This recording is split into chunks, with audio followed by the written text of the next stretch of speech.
Hello guys! Hello! This is for Cancer. Cancer, welcome dito sa aking channel, Kapalaran 888. Welcome, Cancer. Alamin natin kung anong messages, vibration, gabay, energy para sa lahat ng Cancer. This is for November 2025 general reading. Okay. Number 33, number 19, 1 plus 9 is 10. Okay, nostalgia.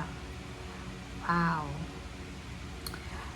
Cancer, comment down below if you resonated. Number 33, nakikita ko sa'yo dito na sa buwan ng November, maybe the whole month na siya ng November, pwedeng marami kang,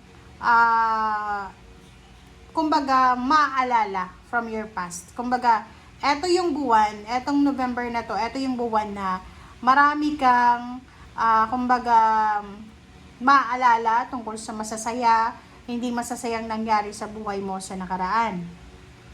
But number 33 siya, sinasabi ng barahan na kung ano man ang nangyayari sa buhay mo ngayon, Cancer, eto ay talagang naka-destiny na mangyari sa ngayon. Masaya ka man, malungkot ka man, destiny ito.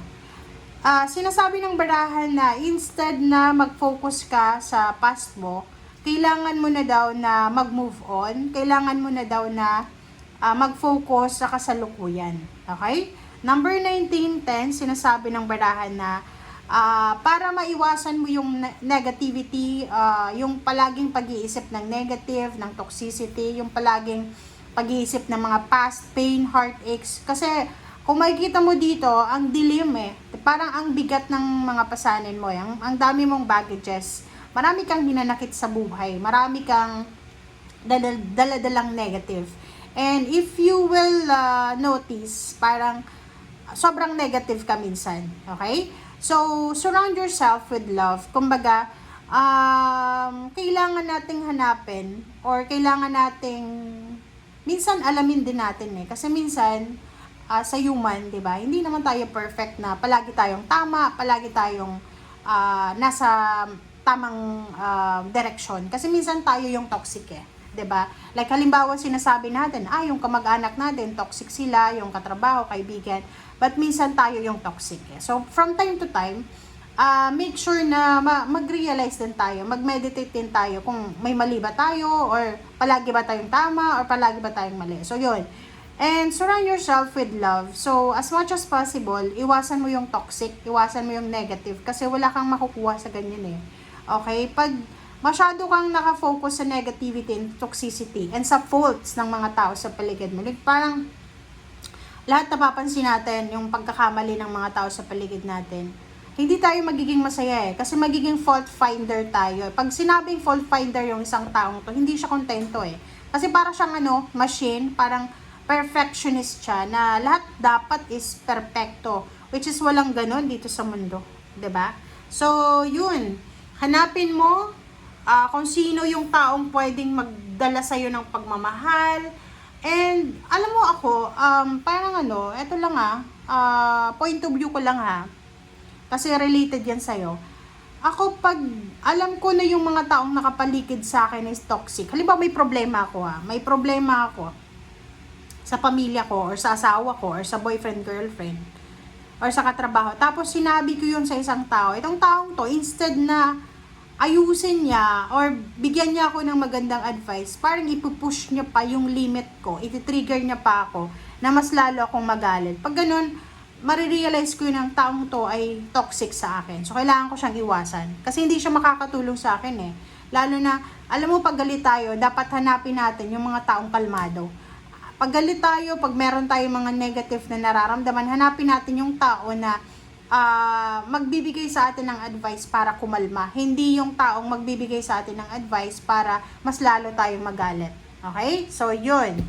Surround yourself with love and mag-focus ka na sa ngayon. Huwag ka nang bumalik pa sa mga past pain and heartaches na yan kasi wala nang magagawa yan Tapos na yan, diba? Okay? Kailangan mo nang mag-move on.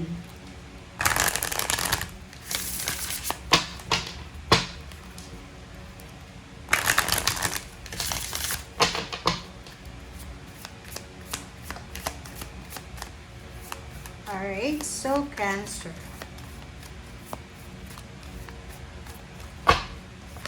Okay, first card natin, this is money but relationship yung lumabas. Wow. So, sinasabi ng bara sa'yo dito na ang hinahanap natin dito is money. So, possible na if you are single Cancer, babae or lalaki ka man, sinasabi ng bara sa'yo na huwag kang magmamadali mag-asawa. Huwag kang magmamadali na makipag-commit kasi may paparating sa'yo malapit na, number 9 to near to completion siya. Isang lalaki na posibleng magmamahal sa'yo or babaeng magmamahal sa'yo na hindi lang pagmamahal ang ibibigay niya sa'yo kundi pera. Stability diba? Pwedeng mayaman yan, stable yung finances or kung ano pa man. And sinasabi ng bara sa atin na doon sa mga Cancer na medyo may edad ka na siguro tapos nag-aalala ka, you're worried kasi gusto mong magkaanak, gusto mong magkapamilya, pero wala ka pang asawa or wala ka pang karelasyon. Dito sa barang to, hindi ka daw dapat nag-aalala because you are protected, you are guided ng iyong mga spiritual helpers. Kumbaga, lahat, alam mo ba dito sa mundong ibabaw, wala tayong control. Kahit gustuhin mong mag-asawa, kung ayaw ng universe, kung ayaw ng Panginoon na mag-asawa ka, walang mangyayari. Kung nakadestiny kang single, single ka talaga. Okay, yung iba naman gustong umalis na sa pagkakaroon ng relationship, wala talagang nakatadhana ka na maging asawa ni ganito, ganyan, diba? Okay, so let's check. Bakit ba love life yung lumabas sa money mo, Cancer?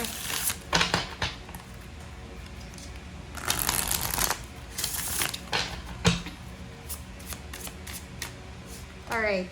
Be ready to receive. Wow. Try it again. So, sinasabi ng bara doon sa mga Cancer na galing ka sa relationship na hindi nagwo-work, 'di ba? Parang marami ka na sigurong karelasyon and wala man lang na nag-offer sa'yo ng kasal or ng stability. So, sinasabi ng barahan na if ever lang na marami ka ng beses na nasaktan, try and try again. Try it again. Huwag kang matatakot na magsimula ulit. And be ready to receive. So, always ready. Huwag kang matakot na magsimula ulit. Kahit na yung mga single mom, single dad, huwag kayong matakot na because mayroon ka ng bagahe, may anak ka na, mag-stay ka na lang single, no?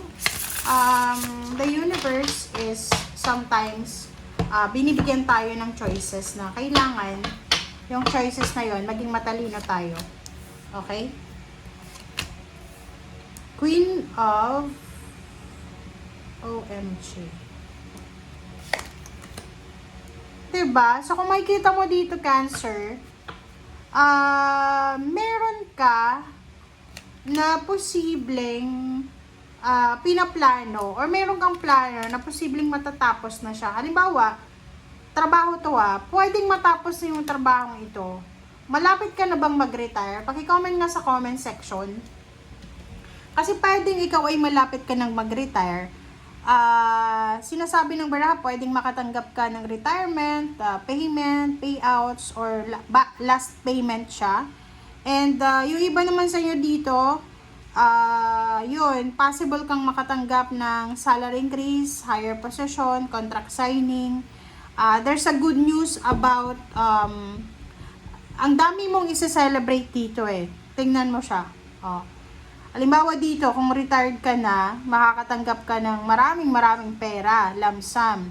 Eto naman, kung ikaw ay naghahanap ng trabaho, possible na makatanggap ka ng bagong trabaho, offer ng job, and possible na kung halimbawa nasa trabaho ka na, posible kang ma-promote, magkaroon ng renewal of contract, or mga additional payments, payouts, parang ganon. And the community, the whole community will celebrate kung ano man yan na isa-celebrate mo sa ngayon. Okay? Tingnan ko nga sa ilalim. There's an Empress. So, Empress tapos 3 of Pentacles. Wow! So, sinasabi ng bara sa'yo dito, Cancer, na isang financial new beginnings, like halimbawa business, ang posibleng maiisip mo na simulan, na eto ay makakatulong sa'yo para makapagsimula ka ulit, makapag-ipon ng pera. Halimbawa yung mga negosyo, like poultry, piggery, parang ganon, or mga grocery stores, kanyan. Pwedeng magre-branches ka, or kung ano man na business na maiisip mo, sinasabi ng barahan na lahat ng maiisip mong business ay posibleng magdadala sa'yo ng financial success. Okay? Thank you guys. Bye!